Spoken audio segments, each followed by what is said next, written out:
શ્યામકુમારના નમસ્કાર. આજના વિડીયોમાં આપનું સ્વાગત છે. તો ચાલો દરરોજની જેમ આજે પણ મેળવીએ ઉપયોગી જાણકારી, પણ ચેનલને સબસ્ક્રાઇબ કરવાનું ભૂલતા નહીં.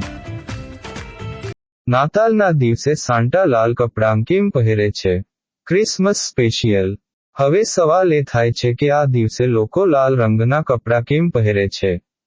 વાસ્તવમાં, એવું કહેવાય છે કે લાલ રંગ ખુશી અને પ્રેમનું પ્રતીક છે અને તેને જીસસ ક્રાઇસ્ટના લોહીનું પણ પ્રતીક માનવામાં આવે છે.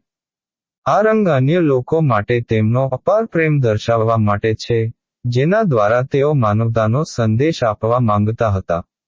આ જ કારણ છે કે આ ખાસ દિવસે સાન્તાક્લોઝ અને લોકો લાલ કપડાં પહેરે છે. બીજી તરફ, એવો પણ દાવો કરવામાં આવી રહ્યો છે કે તે કોકા કોલાની માર્કેટિંગ વ્યૂહરચના સાથે સંબંધિત છે.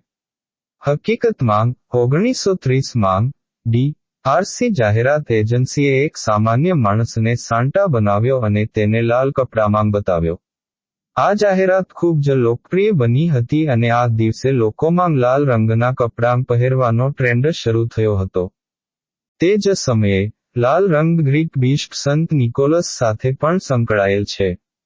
ખરેખર, સંત નિકોલસ ગરીબો અને બાળકોને લાલ કપડાં પહેરીને ભેટ આપતા હતા. આ જ કારણ છે કે સાન્તાક્લોઝ પણ લાલ કપડાં પહેરીને આવું કરે છે. આ સિવાય લાલ કપડાં પહેરવા વિશે એક વાત એ પણ કહેવામાં આવે છે કે 1823માં ક્લેમેન્ટ માર્ક મુરે નામના કવિએ "એ વિઝિટ ફ્રોમ સેન્ટ નિકોલસ" નામની કવિતા લખી હતી અને આ કવિતાના આધારે તેમણે લાલ કપડાં પહેરવાનું શરૂ કર્યું હતું.